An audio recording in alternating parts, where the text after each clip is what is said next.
Hello, everybody. I'm the Nostalgia Critic. I remember it so you don't have to. I have called this meeting here today to tell you about this frightful assassin of our youth. This assassin poisons the mind through propaganda and false accusations about a certain drug that one Simon D. Chipmunk once quoted as marijuana. This propaganda is a film that was made in the 30s and is so fabricated that I swear even the actors themselves are puppets. It is a film that can affect your children, or yours, or yours, or yours. Will you stop talking while I'm talking? Jesus, the attention span of jelly beans! This propaganda is a film simply known as Reefer Madness.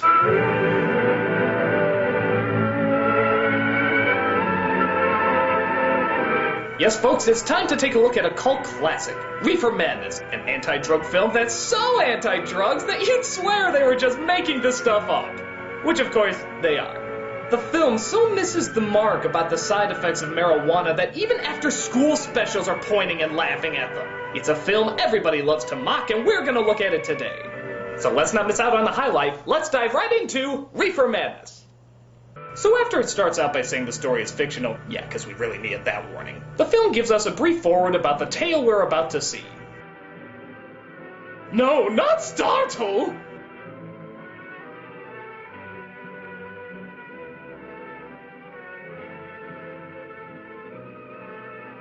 Wow, for a drug so menacing, they sure do give it a nice font. I wish a narrator was reading this. When he got to that part, he'd probably say it all fancy. Will not have failed in its purpose, because the dread marijuana may be reaching forth next for your son or daughter. Let's see, laughing, hallucination, God, I want a joint.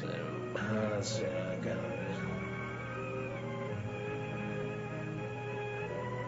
Yikes. I thought most people just ate Cheetos and watched SpongeBob.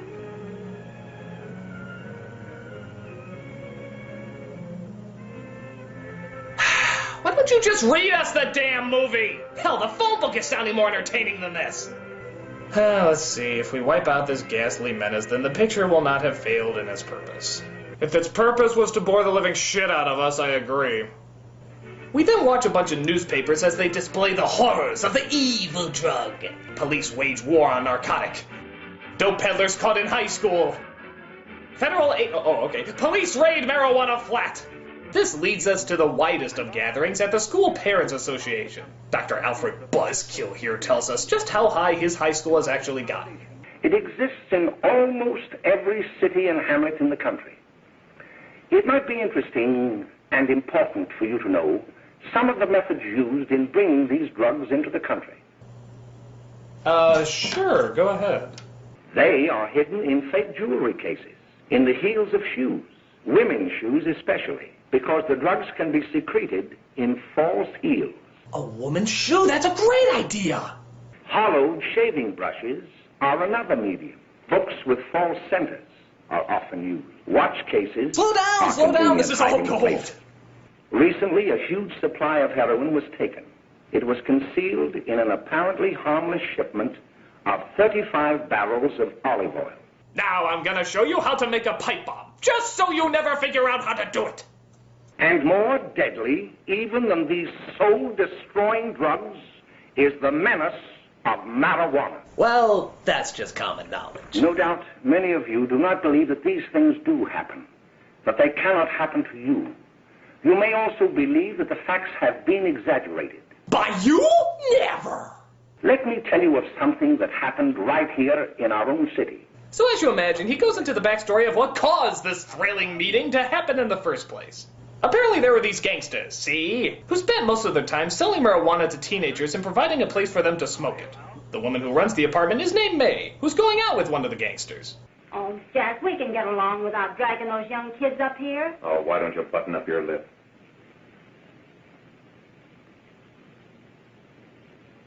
Was the good doctor, while telling the story, going into great detail about May putting on her pantyhose? Because I'd be pretty freaked out if he was. Then she slipped on the other pantyhose. Slowly and elegantly she touched her leg, reminding herself of the days when she was a bad, bad girl. Oh yes, she liked those days a lot, didn't she? We then get a quick shot of her bra strap and... Dr. Alfred! Okay. A couple of your customers, May. Yeah? They're old enough to know what they're doing. Not like those young kids you bring up here. All right. Listen, I'm going to blow. Too easy. So he goes to where all the hip cats are hanging and tries to see if he can sell them the evil weed. Oh, by the way, Ralph, I'm sort of getting a little party Saturday afternoon over at my grandmother's. Nothing but party animals in this town. Hello, Mary. How are you, Bill? How are you, Ralph? Oh, hello, Ralph. You know my brother Jimmy, don't you? How are you? Well. Swell. Imagine, somebody swell in the 30s. In fact, everybody seems to be swell in this movie. Just take a look. Swell. What the heck? Let's just have a swellometer at the bottom of the screen to keep track of how swell things are. So they convince one of the kids to come with them to a place called Joe's, where they hope to get him addicted to the stuff. What the hell? You know, they really don't use that many butt transitions anymore, do they? It's a dying art. Good night, Mary Jane, wherever you are. Ha-cha-cha-cha-cha. Jimmy! Hey, he ain't no paper man. Why, don't you know him? That's Hot Finger Friday. Boy, he really swings out hot with a mess of jive. The hell did they just say? You want to dance? Do I? I love this guy. He looks like the missing Dick Tracy character, Pot Top. So after we see him smoke a joint in the closet, not really sure why we're seeing this, we see two kids named Bill and Mary Lane sit down at her mother's. You know, after that session we had yesterday, I went home and told Mother that the trouble with her pot roast gravy was she hadn't added 3 heaping teaspoonfuls of olive oil. Boy, these two need some pot and fast. She just threw me out of the kitchen. Oh, I don't wonder. Hello, children. Hello, Mother. Hello, Mrs. Lane. Gosh, hot chocolate. Gosh, hot chocolate. Now then, enjoy yourself. He will. She will too, Mrs. Lane. May I? Oh, thank you, kind sir. You're so very, very kind. Holy smokes, the swellometer is just bursting with swellness. Any more, this place is gonna make Pleasantville look like the fucking ghetto. Like softest music to attending ears. Romeo, My dear, what o'clock tomorrow shall I send to thee? by the hour of 9. I will not fail. Oh, take her bra off! Well, I'll see you tonight, Mary. Goodbye, Bill. So long. Gosh, oh! Who's a grotto? So the next day, Billy meets up with Jimmy as they compare whose day was more swell. I take you any place? Well, I wasn't going any place in particular. Well, then, how about driving me over to the Joe's place with me? I'll buy you a soda. I never drink that stuff. Really? Soda's too strong for you, kid? You know, how about air? Can you breathe air? Or are you afraid that there's a chance a water particle might slip in? 'Cause, you know, water's pretty heavy, too. Hello, Lance. Hello, Ralph. How are you? Well, Lance, how have you been, Ralph? Hello, 2 sodas. No, I mean 1 soda and 1 root beer. They're both sodas! Good God, if this is the sober life, I hate to see what these morons are like if they do take something. Well, sure, none of the kids will be there. It's Keen. Well, I don't know. I really shouldn't have. Well, okay. I'm out there, Jerry, and I'm loving every minute of it. So Jimmy and Billy get convinced to go back to the apartment and puff the magic dragon again.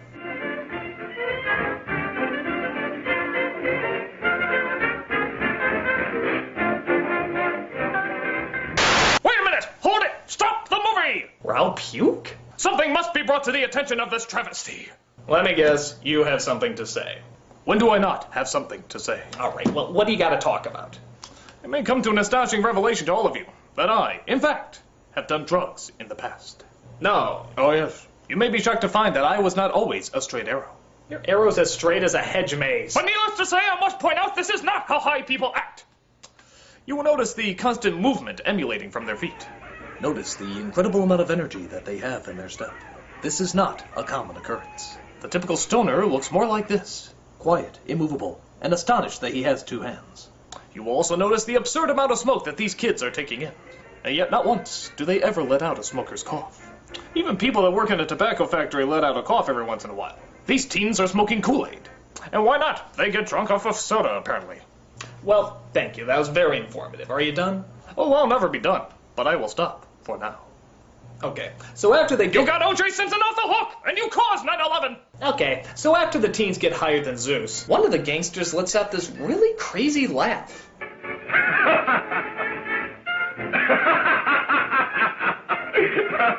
Now that's a side effect I believe, laughing at a totally unfunny moment. But if that was the case, everybody in this movie would be friggin' high.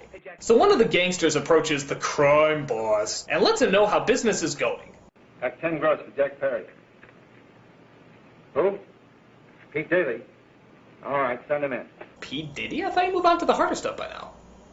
I'm just dope enough to draw the line selling hop to kids. All right, Pete. You know what my policy's always been. By the way, am I the only one who thinks their crime lord looks like Dr. Cox from Scrubs? I only wish you had a couple of kids.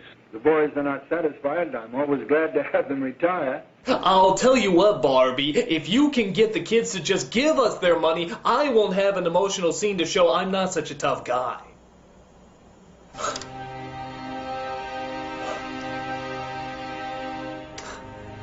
Brendan Fraser was dead all along. So Billy, or Jimmy, or one of the boys ending with E, drives the car too fast, of course, because of the marijuana, and runs an old man over. Oh, come on! He didn't even touch him! What, does he just throw himself in front of cars just to collect the insurance? Help! I have no scars, no broken bones, and not a scratch on me, but I'll sue that bastard for all he's got! There is no doubt. Oh, wait a minute, now the doctor's putting himself in the story? Come on, man, you're just an ego boner. But do you realize that marijuana is not like other forms of dope? And frankly, the only sure cure is a widespread campaign in education. Oh, it's all right to talk about education, Mr. Wyatt. But we educators can't do anything until the public is sufficiently aroused. I got some playboys in the back. We can call it pot porn. So they talk about the drug some more, and of course the terrible consequences it has on humanity. Here is a most tragic case. Yes, I remember. Just a young boy. Under the influence of the drug, he killed his entire family with an axe. Jesus, killed his family with an axe? Come on, marijuana is like the Woody Allen of drugs. Pointless, ineffectual, and maybe annoying if overexposed to it. I'd like to take these records, if I may. I feel they would be of invaluable assistance to me in combating the evil in my school. You're very welcome, Dr. Carroll. Thank you. Sit down, Bill. Oh, God, are we still with this guy? Come on, the crowd he's talking to must be bored out of their minds. So I talked to the man and didn't learn very much. Then I talked to the boy and didn't learn very much. Then I went home and baked myself a cake. Oh, it was a lovely cake with lots of frosting and a little cherry on top. Then I started to fantasize about a woman putting on her pantyhose. Oh, yes, the soft, elegant leg that she has was so...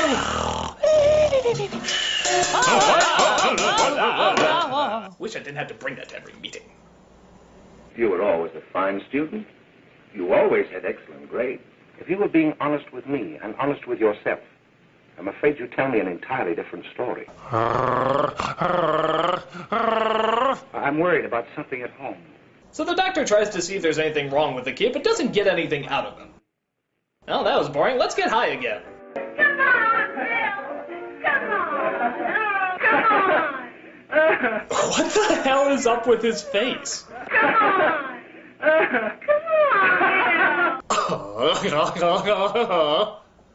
on. Mary Lane then finds the place and tries looking for Billy. The gangster convinces her to take a few puffs, and before you know it, she's seen colors in a black and white movie.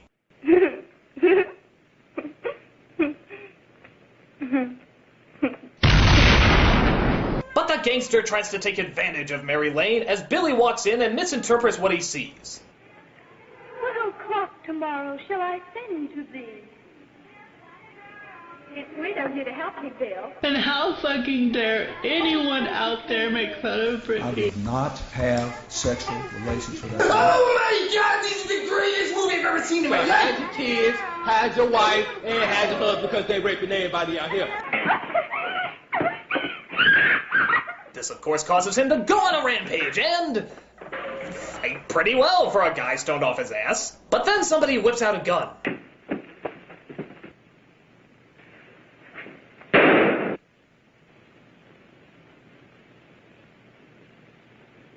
Oh no, the gunshot popped her zit! She's dead. How? By shooting the mosquito on her back? So in typical gangsta fashion, see? They give the kid the gun and in his stone state convince him that he shot her. What happened? You killed her. That's right. You killed Mary Lane while on the Mary Jane. Look, after I scram, you call the cops.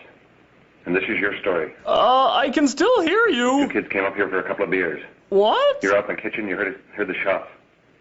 When you got in here, that's what you found.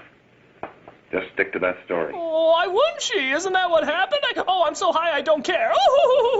So they have a trial for Billy, and oh my god, how many times do you put yourself in your own story? You're the Orson Welles / Kenneth Branagh of douchey drug films. 6 months ago, what would have been your opinion regarding the character of my client? He was a fine, upstanding American boy, a good scholar, a good athlete. Slugworth's chocolates could have used him to build an everlasting pot stopper. So in the jury room, 12 angry idiots sit around and try to make their vote. But he might have been insane when he did it. No, he wasn't. He knew what he was doing. But supposing he was insane? You can never make me believe it nor anybody else. We'll take a first vote. Boy, nice impartial verdict. I have an opinion. No, you don't! 11 for conviction, 1 for acquittal. I'm looking at you, Baldy. But there's a reasonable doubt about the boy's sanity. He admitted it himself. That wasn't the first time he was there. What the hell? I should have smoked all that pot. We gotta make an example before boys like that contaminate all of our children. We can't have every murderer hiding behind the gag that he's insane. Sure, they see red before they kill somebody. But whose fault is it? Crucify him! Crucify him! Crucify him! Crucify him! So Billy gets the verdict of guilty, but one gangster can't help but feel guilty himself. But hey, a little pot will solve that problem. Master. Master!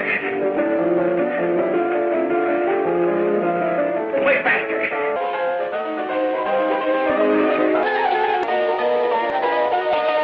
Wait, Master!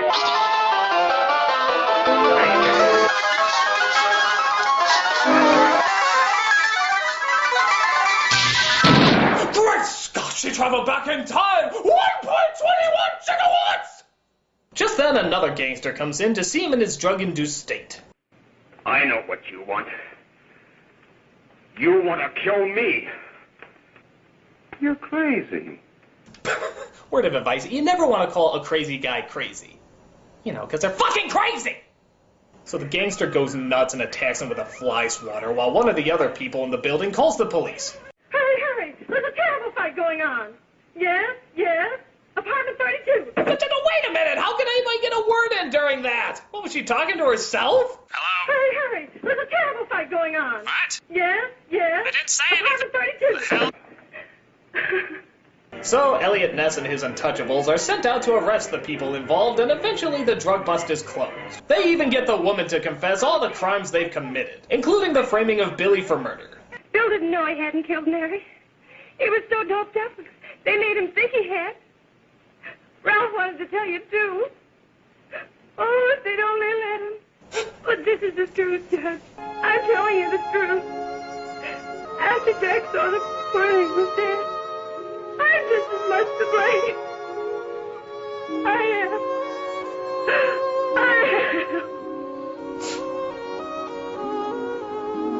Officer Dick Cheney believes her story and sets out to put things right. But after she makes the confession, she finds that life just ain't worth living anymore. And by God, it does look like nice jumping weather, doesn't it? Okay, how did she break that window? That hole was huge. It's not like TV, guys. Those things don't crack that easily.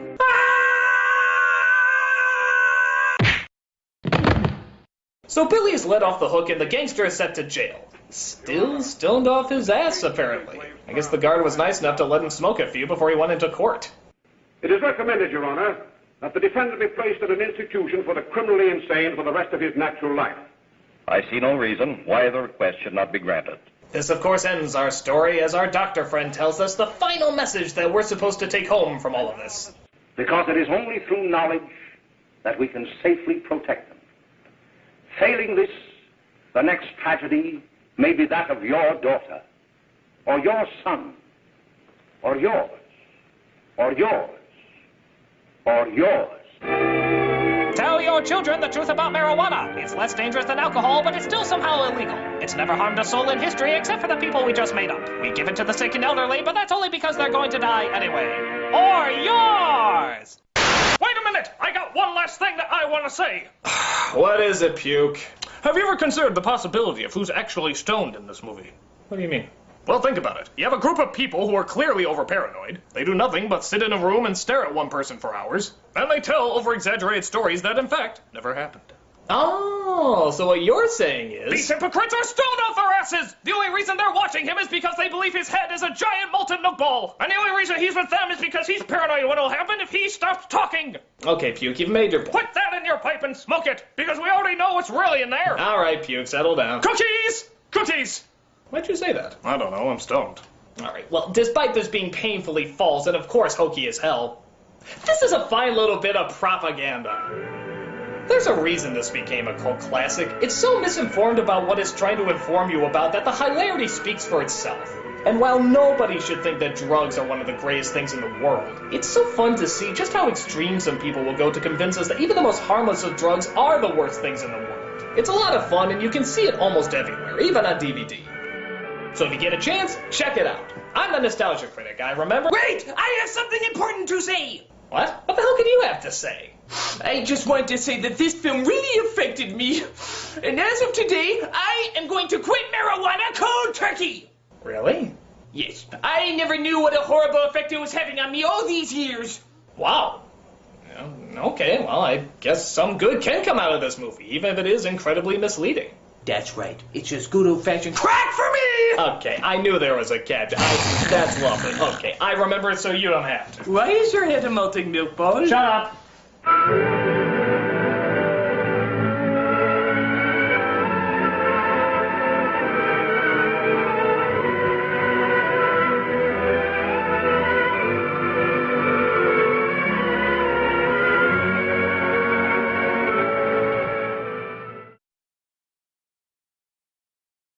Gosh, hot chocolate.